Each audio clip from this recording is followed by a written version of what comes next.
والصلاة والسلام على محمد وعلى آله وأصحابه أجمعين أما بعد.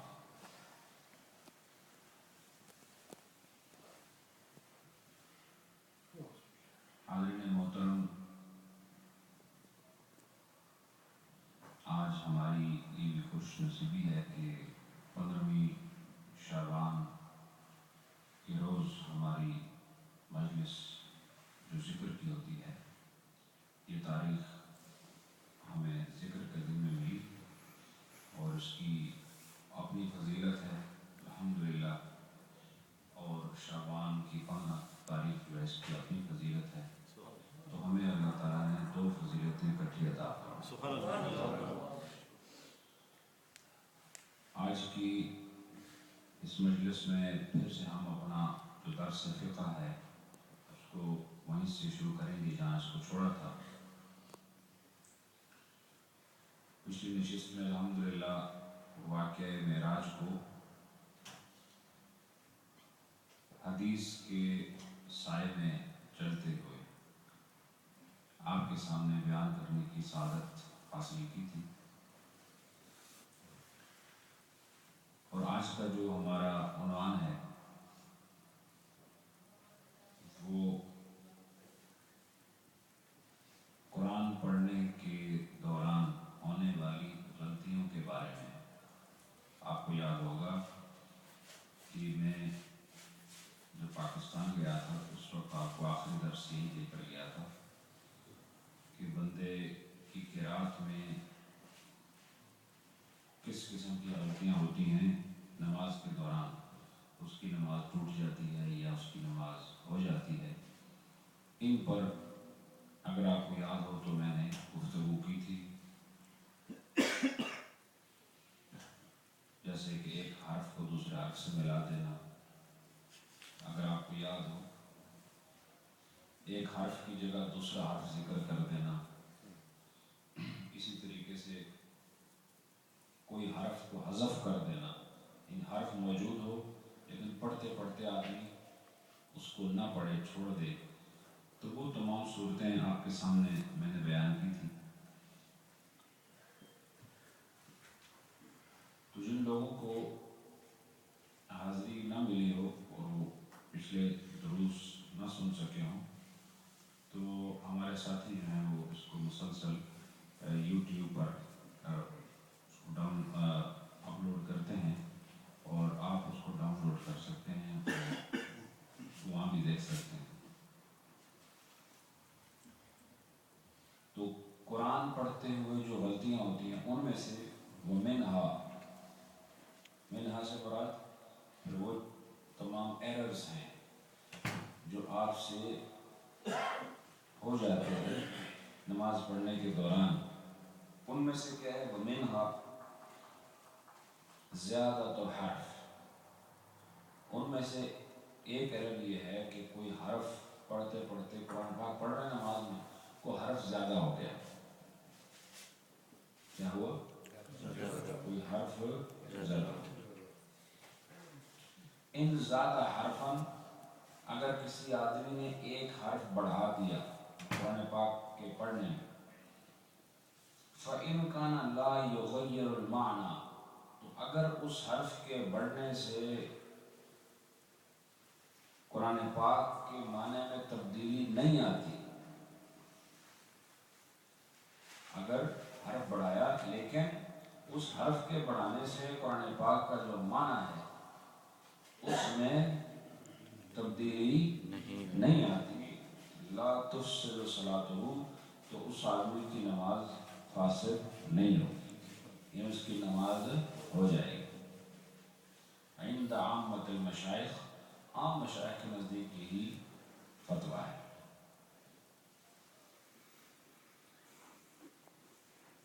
اسی طریقے سے اس کی مثال دیتے ہیں، نحو ان یقرأ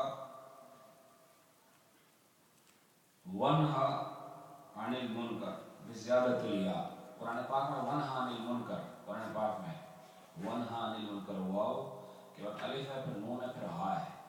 کسی نے ہا کے بعد یا کو بڑھا دیا، وہ لکھنے میں آتی ہے عموماً، پڑھنے میں نہیں آتی. تو اگر کسی نے یا کو بڑھا دیا اور اس یا کے بڑھانے سے قرآن پاک کے مفہوم میں فرق نہیں آتا، لہذا اس سے نماز جو ہے وہ ہو جائے گی۔ وقضا، اور اسی طرح نہ وہ این یقرأ، اگر کسی آدمی نے پڑھا قرآن پاک کی آیت کا ایسا ہم الذین کفروا، کیا ہے؟ ہم الذین کفروا۔ اب یہ زیادہ تر جو مسائل ہیں جو میں یہاں بیان کر رہا ہوں اس کا تعلق تو سب کے ساتھ ہے، لیکن زیادہ تر اس کا تعلق ائمہ اکرام کے ساتھ ہے، کیونکہ جو ہمارے عوام ہے وہ تو اکثر انہوں دو چار صورتیں یاد کی ہوتی وہی پڑھتے ہیں، لیکن جو حفاظ ہیں قراء ہیں وہ اگر امام ہوں تو وہ قرآن پاک کو مختلف جگہوں سے پڑھتے ہیں، تو ان کے سامنے یہ ایررز ہو سکتے ہیں ان سے۔ تو قرآن پاک میں کیا لفظ ہے؟ ہم الذین کفروا، کیا ہے؟ ہم الذین کفروا۔ یہ آپ نے پڑھا ہوگا بہت دفعہ قرآن پاک میں، جو لوگ اکثر تلاوت کرتے ہیں، میں جو مثالیں دوں گا ان کو سامنے یاد آتی جائے گی۔ ہم الذین کفروا، تو کہہ رہے ہیں یہ اصل عبارت یہ ہے، لیکن فیجزر المیم من ہم، اور ویظہر الالف من الذین، وکانت الالف محذوفہ فلا تفسد الصلاۃ۔ کہتے ہیں کہ اگر ہم الذین کفروا کو اس نے پڑھا ہم، کیا پڑھا؟ ہم، پھر پڑھا ہم الذین کفروا، کیا پڑھا؟ ہم الذین کفروا، تو اب یہ ہوا کہ اس نے میم کو جزم دی تھی، فیجزم المیم، اس نے میم کو جزم دے دی، ہم الذین کفروا یوں پڑھا، اور اس نے کیا کیا کہ اس نے الف کو ظاہر کر دیا، حالانکہ ہم الذین میں ہم الذین، اب ہم کے بعد الذین ہوتا ہے، یاد رکھو ہم کے بعد اصل ورڈنگ کیا ہے؟ الذین، لیکن جب میم کو ملاتے ہیں نا الذین کے ساتھ تو جو الف ہے وہ نہیں پڑھا جاتا، تو یہ ہم الذین سے ہم الذین بن جاتا ہے، وہ جو الف درمیان میں ہوتا ہے وہ محذوف ہوتا ہے۔ محذوف کا مطلب اس کو حذف کیا جاتا ہے، لکھنے میں ضرور ہوتا ہے لیکن پڑھنے میں نہیں ہوتا۔ یہ بہت بہتر تھا اگر ہمارے ہم بورڈ پر آپ کو یہ لکھ کر بتاتے زیادہ بہتر تھا، لیکن بار آئی روزہ یہ مت ہی کوئی نہیں۔ تو کہا کہ وکانت الالف محذوفہ، اور الف جو ہے وہ محذوف ہوتا ہے۔ محذوف کا مطلب یہ کہ وہ ہوتا تو ہے لیکن اس کو پڑھا نہیں جاتا، محذوف کر دیا جاتا ہے۔ فلا تفسد الصلاۃ، اس کی نماز فاسد نہیں ہوگی۔ کیوں نہیں فاسد ہوگی؟ اس لیے یاد رکھو قرآن پاک میں ہر وقت جب بھی آپ نے قرآن میں غلطی کی تو اور اس غلطی سے قرآن کا ترجمہ کرو، پھر اس غلطی کے ساتھ اگر اس کا معنی غلط آ رہا ہے، متضاد آ رہا ہے، دور کا آ رہا ہے، اس صورت میں پھر نماز فاسد ہو جائے گی۔ ٹھیک ہے، ابھی زیادہ میں مسئلہ آپ کو اردو میں نہیں بتاتا، جو یہاں لکھا ہے اس طرح آپ کو بتا رہا ہوں تاکہ کوئی بات آؤٹ آف دا کانٹیکسٹ نہ ہو، ٹھیک ہے، اور جو بات ہو وہ دلیل کے ساتھ ہو۔ تو ہم الذین کفروا میں کسی نے پڑھا ہم الذین کفروا، تو اس نے کیا کیا کہ ایک الف کو بیچ میں لے آیا، اضافہ ہو گیا نا، اضافہ ہو گیا نہیں، پڑھنے میں اضافہ ہو گیا، تو لیکن اس اضافے سے معنی میں فرق نہیں آیا، لہذا اس کی نماز ہو جائے گی۔ وقضا، یہ دوسری اور مثالیں دے رہے ہیں، وقضا، اور قضا کرتے اسی طرح نحو، جیسے مثال کے طور پر ان یقرأ، کہ کسی آدمی نے یوں کوئی آدمی تلاوت کر رہا ہے، وما خلق الذکر والانثى، قرآن پاک میں ہے وما خلق الذکر والانثى، فاظہر الالف، اب اس نے الف کو ظاہر کر دیا، کیا؟ خلق پڑھ کے خلق پر رک گیا، خلق، اور پھر پڑھا الذکر، کیا پڑھا؟ الذکر والانثى۔ اب اس نے کیا کیا کہ خلق پر رک گیا، خلق الذکر، ال میں یہ الف جو تھا یہ محذوف تھا کیونکہ خلقز تھا، کاف ڈائریکٹ مل رہا تھا زال کے ساتھ، بیچ میں الف اور لام تھے، الف معذوف تھا اور لام زال کے اندر مدغم تھا۔ مدغم کا مطلب یہ کہ لام چونکہ زبان پر ثقیل ہوتا ہے نا، اب میں پڑھوں خلق الذکر، ال آپ پڑھو الذکر، اب پڑھو الذکر، کون سا آسان ہے؟ الذکر آسان ہے، زبان پر آسانی سے روانی ہو رہی ہے، اس لیے کہ لام اور زال ان دونوں کے مخرج ایسے ہیں پڑھنے میں کہ اگر ان کو کٹھا ملا کے اسٹار پڑھو تو پڑھا نہیں جاتا، اس لیے عربی قانون کے مطابق یہ لام جو ہے نا زال کے اندر فنا ہو جاتا ہے، لام ہوتا ضرور ہے لیکن زال کے اندر مدغم ہو جاتا ہے، تو یہ وما خلق الذکر سے یہ بن جاتا ہے وما خلق الذکر۔ اب وہ الف لام مدغم ہے، اس نے مدغم لام کو بھی اس نے کیا کیا کہ لام کو بھی ظاہر کیا، اور الف جو ہے وہ بھی معذوف تھا اس کو بھی اس نے ظاہر کیا، اور لام مدغم تھا، مدغم کا مطلب کسی چیز میں داخل ہونا، یاد رکھو، جیسے اس کی مثال دیتا ہوں، قرآن پاک میں ہے نا کہ مد الارض ہے کہ نہیں، قاری صاحب ہے مد الارض، مدہ قرآن لفظ کیا ہے قرآن پاک میں مدہ، مدہ اصل میں یہ جو ہے نا مدہ یہ مددہ ہے، کیا ہے مدد، اب مددہ جو ہے عربی میں دو، ایک میں آپ کو مثال دے رہا ہوں کہ مددہ نہیں کہیں گے مدہ کہیں گے، کیونکہ دال دو قریب ایک ہی طرح کے حروف ہیں، ان کو یہ کرتے ہیں کہ دونوں کی نسل بھی ایک ہے، ان کی شکل بھی ایک ہے، ان کا مزاج بھی ایک ہے، ان کی بات بھی ایک ہے، تو ان کو جدا کیوں رکھیں، ان کو ملا دو، تو مددہ سے مدہ بن گیا، مددہ سے کیا بن گیا مدہ بن گیا۔ تو مدغم کا مطلب یہ ہوتا ہے کہ ایک چیز کو دوسرے میں انسرٹ کر دینا، ایک چیز کو دوسرے مکس کر دینا، یہ ہوتا ہے ادغام، عربی میں اس کو ادغام کہتے ہیں۔ تو اب وما خلق الذکر، لام جو ہے مدغم ہے زال کے اندر، بالکل گم ہے اس کے اندر، ٹھیک ہے، چونکہ زال اور لام دیکھو یہ ان کو جب پڑھو نا تو زبان ایک ہی جگہ تقریباً آ کے ٹچ ہوتی ہے، زال قرآن کو پتہ ہے، اور لام، زال اور لام دیکھو زبان تقریباً ایک جگہ جا کے اوپر، تھوڑا سا فرق اس میں بھی ہے لیکن چونکہ ادا کرنے میں یہ قریب ہے نا، منہ سے بولنے میں ان کا جو مخرج ہے وہ ملتا جلتا ہے، اس لیے ان کو مدغم کر دیا جاتا ہے تاکہ پڑھنے والے کے لیے آسانی ہو۔ تو لیکن یہ تبدیلی ایسی نہیں ہے کہ اس سے قرآن کے معنی میں فرق آئے لہذا اس کی نماز ہو جائے، کیا ہوگی نماز ہو جائے گی۔ پھر فرمایا وَإِنْ غَيَّرَ الْمَعْنَى، اب تک تو آپ کو بتایا کہ آدمی نے ایک حرف کو زیادہ کیا لیکن معنی تبدیل نہیں ہوا، نماز فاسد ہوگی نہیں ہوگی، لیکن ایک آدمی نے حرف زیادہ کیا وَغَيَّرَ الْمَعْنَى، لیکن معنی کو تبدیل کر دیا، اس تبدیلی اضافت حرف نے معنی کو تبدیل کر دیا، تو پھر کیا ہوگا؟ نحو جیسے کہ ان یقرا، کوئی آدمی یہ پڑھے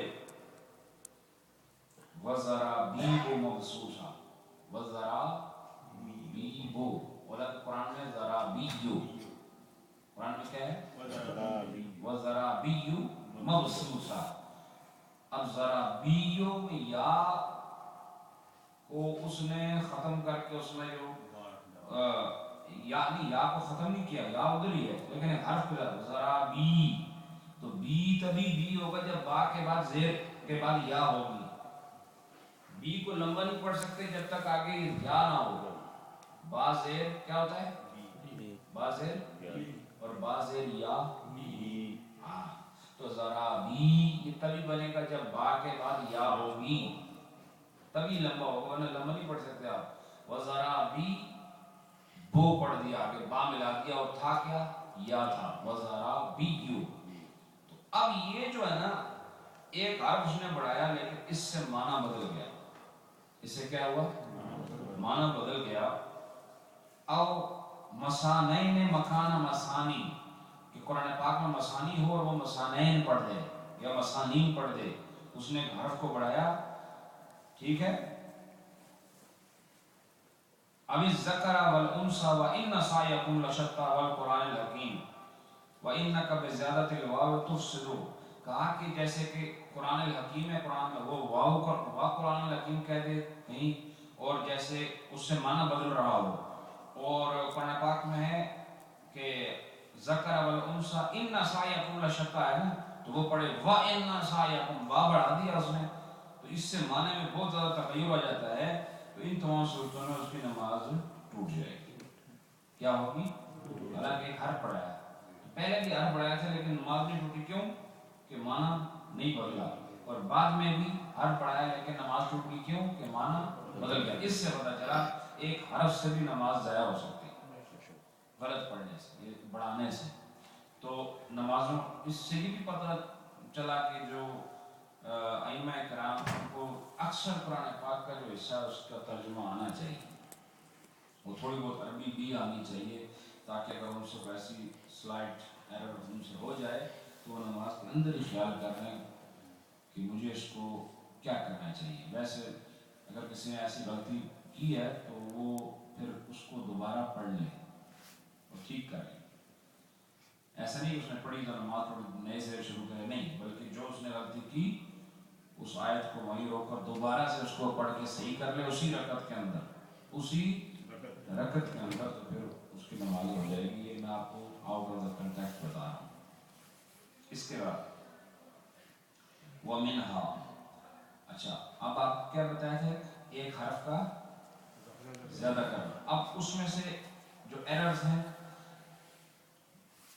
انہی ایررز میں سے ایک ہے یہ ہے ذکر کلمۃ مکان کلمۃ علی وجہ البدل. کہتے ہیں کہ ایک کلمے کی جگہ دوسرا کلمہ ذکر کرنا اس طریقے سے کہ وہ تبدیل کر دیا جائے. ایک کلمے کی جگہ دوسرا کلمہ لایا جائے. کلمہ کیا ہوتا ہے؟ ورڈ. کلمہ کیا ہوتا ہے؟ لفظ. کلمہ، ٹھیک ہے. ایک لفظ کی جگہ دوسرا لفظ تبدیلی کے طور پر لایا جائے.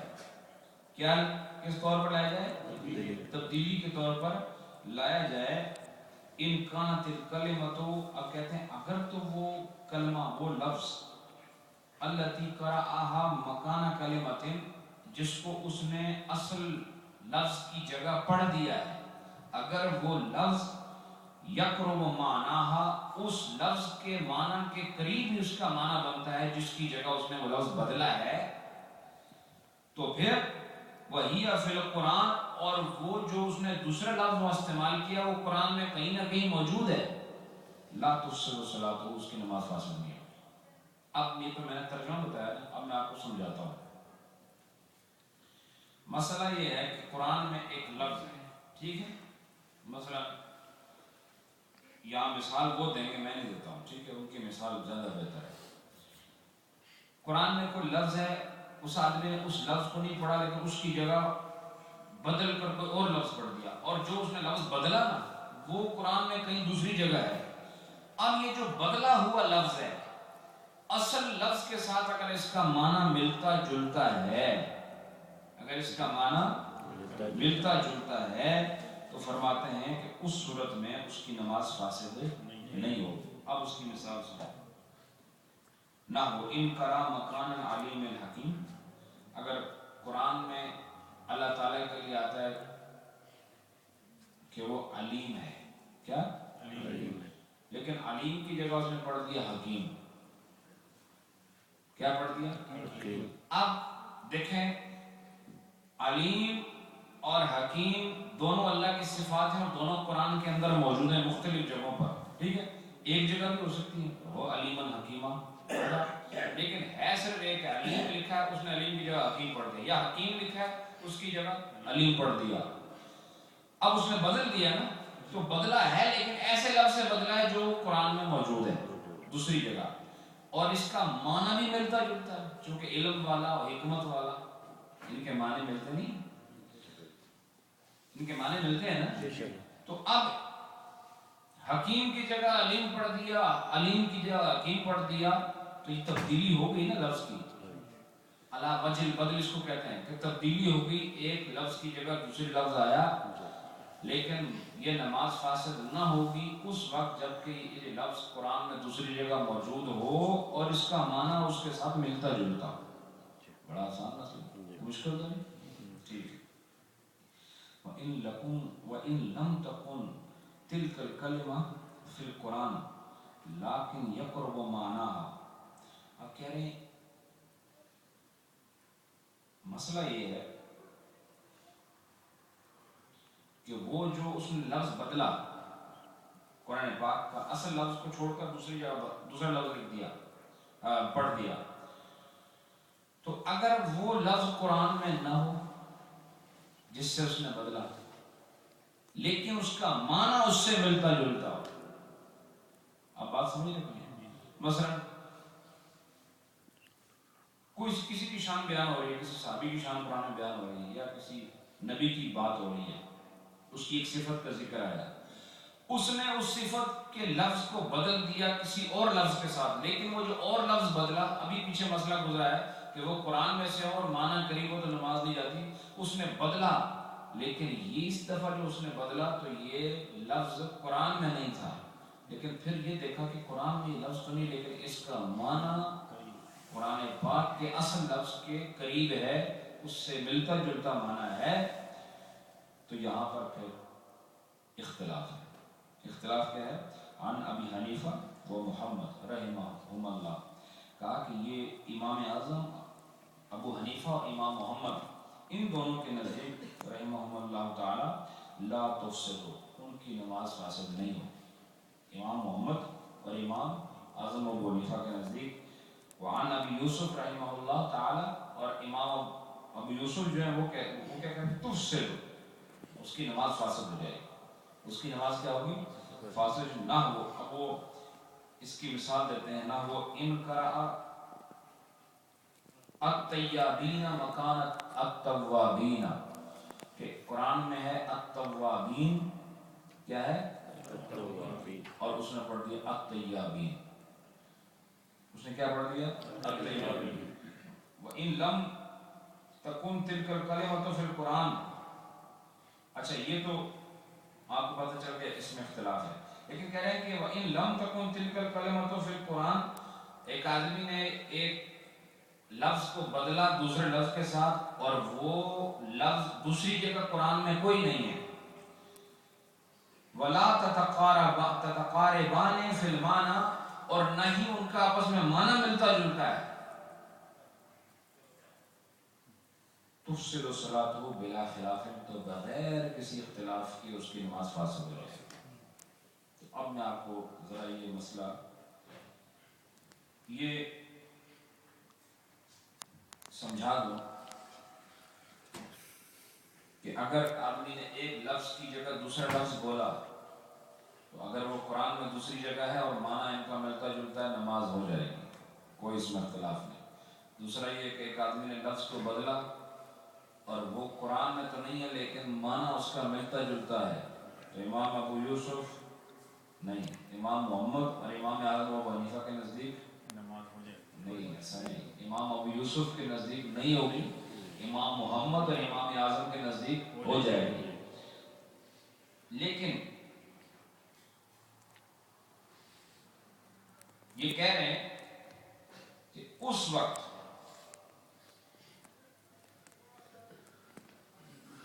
جب کہ لفظ قرآن میں نہ ہو، معنی بھی اس کا نہیں مل رہا، تو بغیر کسی اختلاف کے نماز فاسد ہو جائے گی. اور فرمایا اذا لم تكن تلك الكلمة تسبیحا ولا تحمیدا ولا ذکر، فرمایا کہ جب یہ کب اس کی نماز نہیں ہوگی؟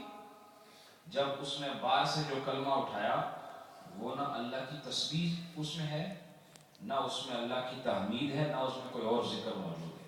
یعنی کلمات ذکر میں سے کوئی اگر کلمات ہیں جو قرآن سے باہر ہیں، اگر تو یہ امام ابو یوسف کی بات کر رہے ہیں کہ انہوں نے کہا کہ کب نہیں ہوگی نماز، جب اس نے